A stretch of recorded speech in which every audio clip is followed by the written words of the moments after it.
leaving Negurari airport, one is confronted by a statue of Gatocha. There are many vlogs by Indian tourists expressing their surprise at this. Gatochka, Bald Pot, is a character in the ancient Indian epic, the Mahabharata.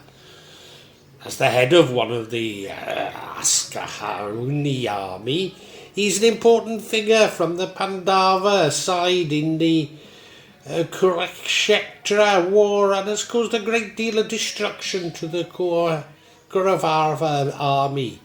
Gatotchka killed many demons like Alambusha, Ailandula and the gigantic Asuras.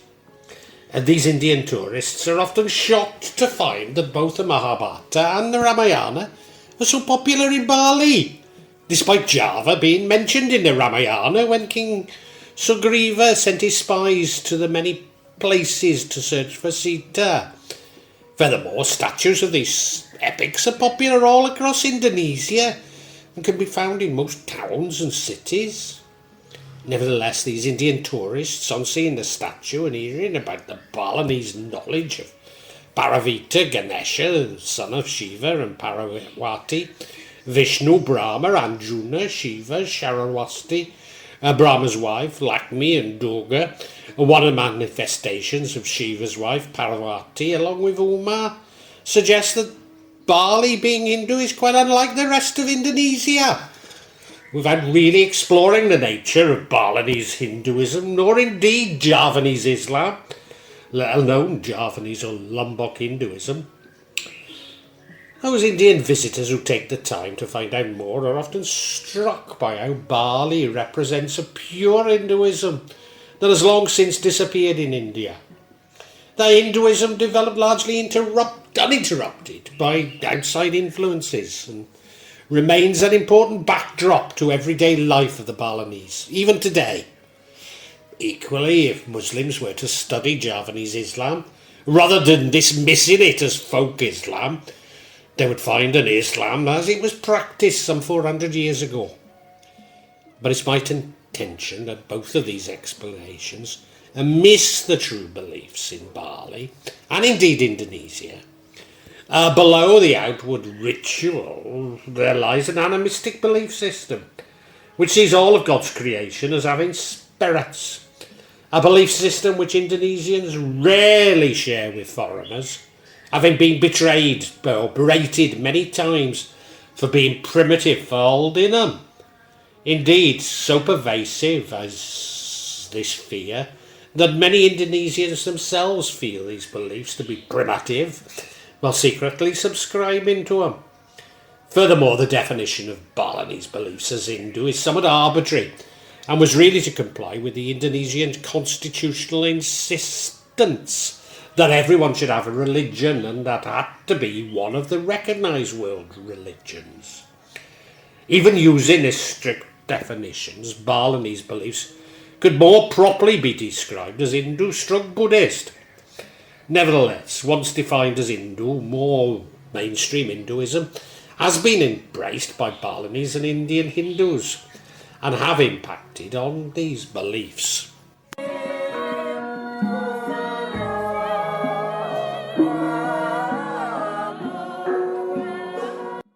Balinese Hinduism, also known as Agama Hindu Dharma, Agama Tirtha, Agama Esuchi or Agama Hindu Bali, syncretizes Indonesian animistic beliefs, ancestor worship, Pitru with the Majapahit Shaivites beliefs, including reverence for Buddhist saints or Bodhisattva. This syncretism is common across Southeast Asia and even within India, but it is not imported from India nor other neighbours, but an indigenous ancient tradition. Not least because the majority of Balinese Hindus, many are ethnically Javanese, with many arriving in Bali during the Majapahit Empire. Hence the Kawi and ancient Javanese scripts are also sacred to the Balinese. Nevertheless, the Hinduism from the Shaivite tradition has developed and been influenced by Indian Hinduism. The Balinese religion is also based on 5 pillars of faith, which include a belief in a supreme god, Brahma, a belief in one soul, Atma, the belief in the cause and effect of actions, Karma, the belief in birth and rebirth, Samsara, and the belief in ultimate liberation from this cycle, Moksha.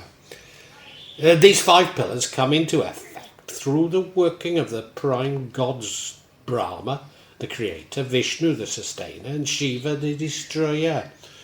In common with Indonesian Muslims, the supreme god cannot be imagined and is known as Sang Hyang Widi, Achintaya, or Sang Hyang Tunggal. He is associated with Brahma, hence the Balinese Hindus are monotheistic. When he is depicted like a sun god surrounded by flames, which echoes the Majapahit Sura sun deity. There is a belief that all gods are manifestations of this supreme being. Sang Hyang Widi manifests in many forms, sometimes corresponding to Hindu gods and traditional spirits, such as Dewi Shri, which is also venerated in Java, particularly where I live in Wonogiri, who are often mistaken for gods. This belief is the same as Smartism, which also holds that different forms of gods and goddesses, Vishnu, Shiva, Shakti, Devi, are different aspects of the same supreme being. Shiva is worshipped in other forms such as Bhattara Guru and Maharaja Dawa and Mahadava.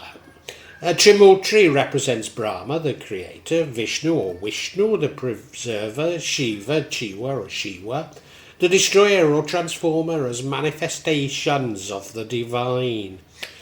All too often, these cult gods by visitors to Bali, along with the spirits and legends, including characters from the Mahabharata and Ramayana. The spirit of Mother Earth, Dewi Ibu Parvati, the spirit of the sun, Surya, the spirit of love, Deva Samara, who lives in the sky, and the spirit of rain, Deva Indra. Dewi Danu, the spirit of the lake, is especially worshipped in Bali, and strangely enough, it corresponds to my birthday in the Balinese character. This is why I'm so good at magic. Even more confusing is that every god can appear in different manifestations, which often reflect contradictory character traits. In addition, every male god is assigned a female deity. As divine creative energy, it embodies the female principle, Shakti, of a god. But there are numerous apparitions in which a deity can appear. Broadly speaking, the Indian Hindu gods are somewhat abstract, not coming down to earth, and serve to explain the cosmos. Whereas the local spirits are very much influence the daily lives of the Balinese, especially the common people, the Ekajati. For example, possession is always from a local spirit, never an Indian god. I've never heard visitors corrected by the Balinese, as they're much too polite to do so. Also, like most Indonesians, the Balinese are a little embarrassed to explain their underlying animistic beliefs, believing foreigners will call them backward. But I must admit that some Balinese do see at least some of these as gods, and that the full explanation is much too complicated for casual conversation.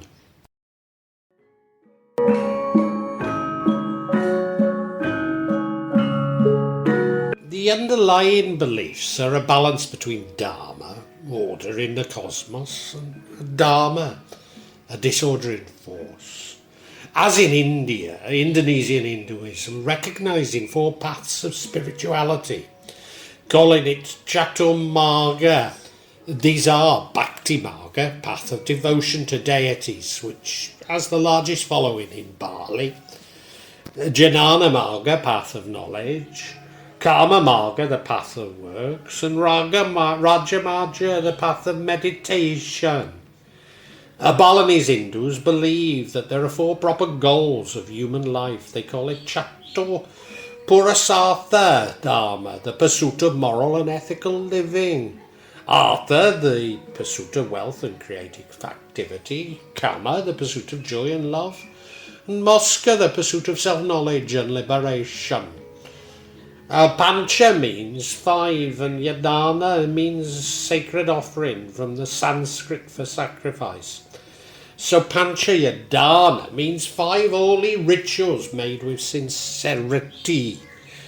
Dawa Yadana, 4 deities performed before Ida Sanghayang Vidhi Wasa and offers food. The holy sacrifice is carried out on holy days, commemorative days, Rerahinan, birthdays, Pawe Dalan, and other holidays such as Gulangan, Kunigan, Saraswati, Nyepi, and others. Pitra Yadana is performed for ancestral spirits, including for parents who are still alive, and offers alcohol or water. Paying attention to the interests of parents by showing devotion, giving something good and worthy, respecting and caring for the lives in old age is also included in the implementation of Yadana. This is carried out with the awareness that as a descendant he has a debt to his parents, ancestors, such as we owe a body called Sarirakrit. We owe a debt of gratitude called Anadatha. We owe our souls what is called Pranandatha. Resi Yadana for consecutive clergy and involve reading the consecration of clergy and involve a reading of Vedas and can be realised in the form of the coronation of prospective Solingi. To become Solingi is called a Diska ceremony, building the palaces of worship for Solingi, offering, giving gifts at certain times to the Solingi. Obey, internalise and practice the teachings of Solingi. Assist in religious education, in promoting noble character, education, fostering and developing religious teaching. Manusa, human Yadana, for life's events such as weddings and birth, and includes offering charity and water. Examples would be a Thanksgiving ceremony, Jata Samskara, or Nyamambutin, to welcome a newborn baby. A Thanksgiving ceremony, Nelayam Balalin, for a baby child who is only 3 months old or 105 days. A Thanksgiving ceremony after the child is 6 months old, Oton Weton. The marriage ceremony, Wiha, is also called Abhyakala, Chitra Wiha, Weedi Hana. Buatai Yadana for death and reincarnation, performed by Bhuta Kali, which aims to neutralise the forces of nature so that it becomes harmonious, using firewood as an offering. Now, there are 3 broad types of temples: the Pura Pusa, dedicated to the village ancestors; the Pura Desa, the central temple for daily worship and community ceremonies; and the Pura Dalem, dedicated to the dead and spirits. Some of the more famous temples in Bali are Besaki Temple, Pura Besaki, a massive temple complex that's known as Bali's Mother Temple. Tanalok Temple, perched on a rock formation in the ocean and one of the most photographed sites in Bali. The temple's mythology is rooted in the story of a man named Dang Hyang Niratha who built it to worship the sea god. Niratha was worried about the safety of the temples and converted his sash into a powerful snake for its protection. Ulawata Temple, Pura Ulawata, located on a cliff overlooking the ocean, famous for its Ulawatu Ketchak dance performance. Ulandanu Berantan Temple, Pura Ulandanu Berantan, known as the floating temple on Lake Berantan in Badoogle, surrounded by misty mountains. Tira Rempel Temple, or Pura Tira Rempel, the sacred water temple, known for its holy spring water, which is believed to have a purifying properties. Lempung Temple, or Pura Lempuyang, home of the famous Gates of Heaven, is one of Bali's oldest and holiest temples. Batukuru Temple is a spiritual landmark that connects the legend of Mupu Kuraturan. Mupa Kuraturan was a deeply religious man who saw a dream with a divine guidance to build this temple with very specific instructions about the architecture, layout, and indeed location.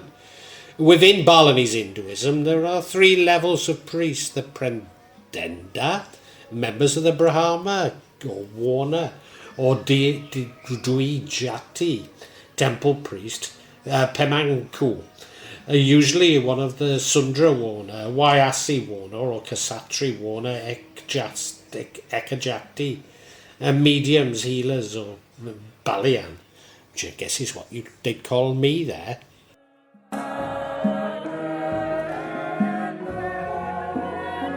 Balinese Pawakunan calendar has multiple cycles, but includes a 35-day month, just like the Javanese, and a 210-day year. The most important festival is Galungan, related to Deepavali, a celebration of the triumph of Dharma over Adharma. It's calculated according to the Paukunan calendar and takes place on the Wednesday or Buddha of the 11th week of Dungalan. According to tradition, the spirits of the dead descend from heaven and return 10 days later on Kuningan. Nyepi, or the Day of Silence, marks the start of the Balinese Saka year and is marked on the first day of the 10th month of Kadesa. It usually falls in March. Melatasi occurs a few days before Nyepi, with massive purification ceremonies where sacred temple objects are carried to the sea or holy springs for cleansing. Ogu statues are carried on the eve and represent the spirit that will leave the island the next day. Watu Gunung, the last day of the Puakunan calendar, is devoted to Saraswati, a goddess of learning. Although it's devoted to books, reading is not allowed. The 4th day of the year is Pagarwasi, meaning iron fence. It commemorates the battle between good and evil. Odalan is a celebration of the Balinese temple anniversary. Balinese people will celebrate the temple with magnificent offerings to honour their deities, as well as prayers and music. There are several Tumpek festivals during the year in Balinese culture. Each of them will honour specific deities by offering specific objects. Tumpeng Landep is a day to celebrate the creator of all metal tools, such as iron, gold or bronze. This blessing is to give thanks to God for his gifts to humanity. Tupeng Undung, the Green Festival, celebrates Sanghyang Sangakara, the god of plants and food. Again, Balinese people will show their gratitude and make offerings made of trees, plants, coconut, etc. to thank the god for good harvests. Tupeng Kandang will honour the gods of animals and pets, Sang Hyang Rara Angnon. During the day, household and farm pets, ducks, pigs, hens, dogs may be decorated to worship their benefactor. Sounds interesting, doesn't it? Look at Jenny is a traditional dance in which males hit each other with burning coconut leaves, intended to purify themselves and create balance with nature. The Look at Jenny procession, held before Pengerang Kupongkang, is exciting and tense, especially accompanied by the Balangangjo drums, which heighten their enthusiasm. Interestingly, the battle doesn't spark anger or resentment amongst the community. Instead, this tradition strengthened the bonds of their brotherhood. Well, there's a thing in that. The full moon symbolises perfection, enlightenment and spiritual power. On the full moon day, the Balinese perform various rituals to perform themselves, strengthen their relationship with God and seek blessings and protection. The phases of the moon have played a central role in Hindu cosmology, shaping rituals, beliefs and daily life. Purnama and Tilam, two important days in the Hindu calendar, are not only astronomical events but also filled with deep spiritual significance. These days offer Hindus an opportunity for spiritual renewal, connection with nature and communion with the Almighty. In the Balinese Hindu Saka calendar, astronomical events such as full moons, the new moon, have profound religious significance. Full moon, which occurs every month when the moon is at its fullest phase, is dedicated to the worship of Sanghayang Chandra, the moon deity. Meanwhile, new moon is a time to worship Sanghayang Surya, the sun deity. This combination of the full moon and new moon cycles is seen as a representation of cosmic duality, which in Hindu cosmology is personified as Sanghayan Rawan Binenda. Special astronomical events such as lunar and solar eclipses have also special commemorative rituals, each associated with a specific mantras and pujas.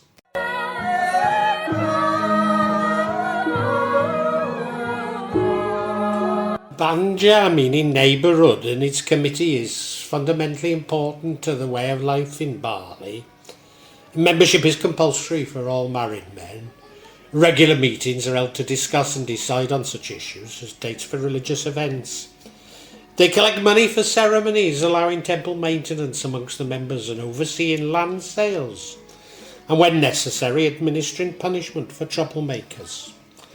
Because the decisions are discussed and decided in this communal manner using the adapt traditional law, the Banja reinforces and enhances the balanced and interconnected nature of village life. Thus there are fairly strict traditions, adat, related to one's position in life. Many have the effect of reinforcing the social structure.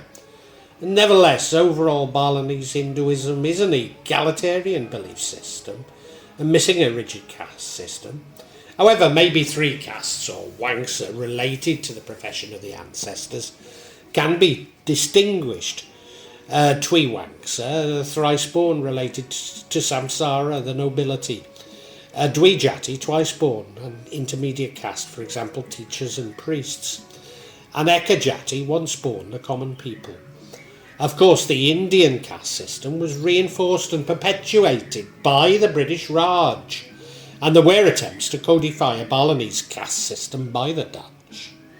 But these hierarchies only have limited resonance in Bali today, if indeed they ever did. The caste system seems to be no more influential in Balinese society than it is across Indonesia, where the common people, especially servants, can be treated with disdain, even as subhuman by the elite. A second village committee called the Subak is focused on the sawah or rice fields, which are integral to Bali's rice culture social system. The Subak's role in the control and distribution of water supply required to produce rice. The Subak committee meetings determine when a farmer can flood his fields.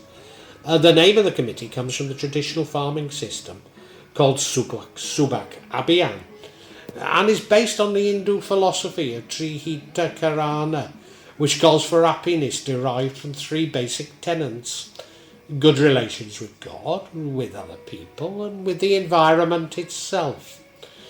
At the heart of Balinese Hinduism is this Trihita Karana.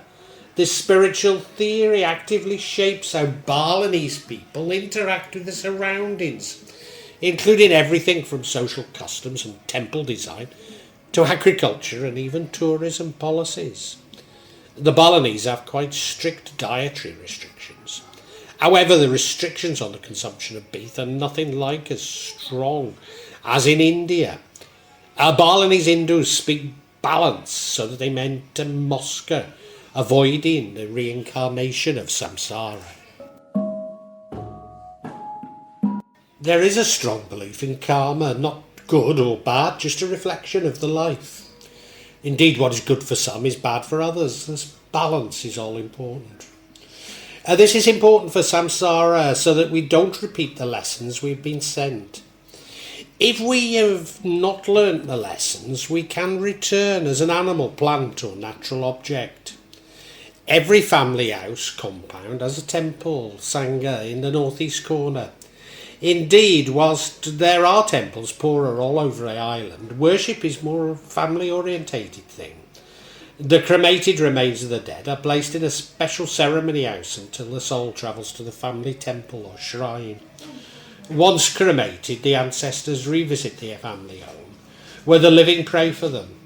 Indeed, it is the soul and not the body which is the focus of the rituals related to death and reincarnation. Often, especially in urban areas, the dead are buried until there is enough money to pay for the ceremony. Balance the elements of fire, water, air, father, earth, mother, and sometimes added by a fifth, alcohol. This balance is depicted in the Czech sarongs wrapped around statues and older trees. In fact, older trees are believed to house the spirits of the dead. The newborn are believed to carry the reincarnated spirits. Indeed, the ashes of the dead are mixed with seawater and placed on their heads. They're not allowed to set foot on the impure from 105 days. The blood, placenta and birthwater are buried outside the door, as this is seen as a spiritual ancestor. A padan tree is planted above this and is believed to protect the spirit. When a child reaches puberty, its upper 6 canine teeth are filed. For the Balinese, there are 3 levels to the cosmos: heaven or surga, identified with the head; Bawa, the world of man, identified with the body; then the underworld or Bura, identified with the feet. Offerings, bantan, especially the small woven palm leaf trays called changangsari, are not made for the gods, but to create harmonization with the spirits. They're normally placed in front of homes, businesses, temples, sidewalks, on scooters, or even on ATMs. It's an expression of gratitude and balance. Spirit guides, ghosts, demons, or invisible spirits, whose realms are below the ground in Bua, although they can be found everywhere in Bali.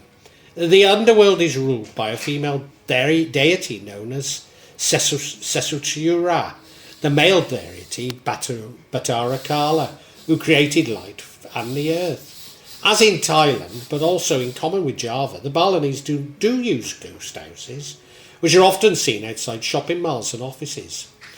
Temple festivals, rituals and offerings are not just symbolic, they're meant to keep things in balance. You don't make offerings to the Rayanda because you like her. You do it because if you don't, she will let loose as Sisia disciples to spread illness across the land.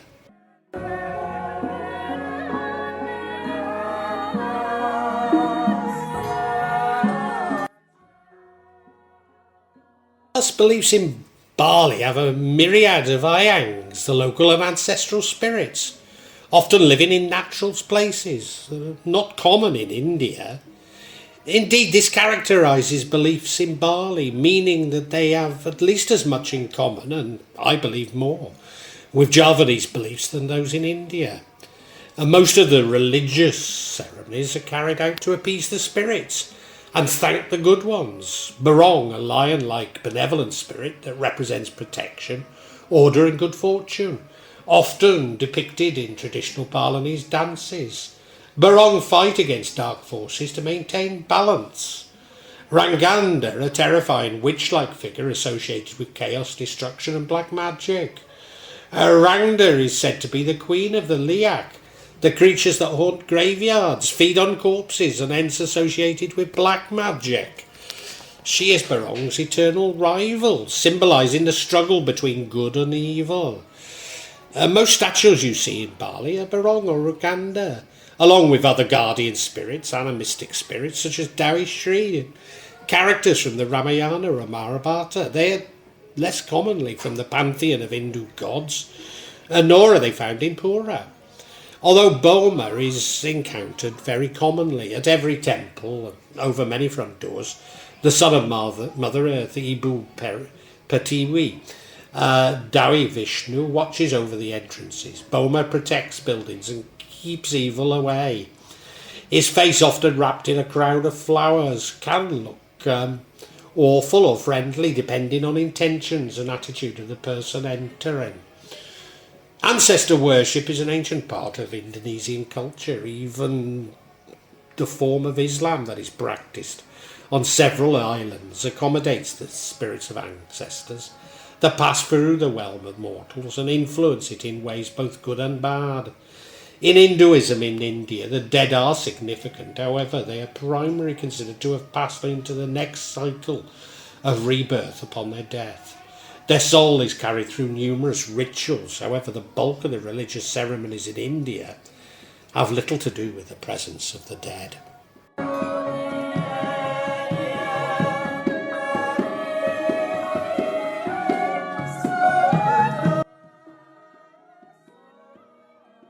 What I am suggesting is that everybody seems to want to define Balinese Hinduism from their own perspective.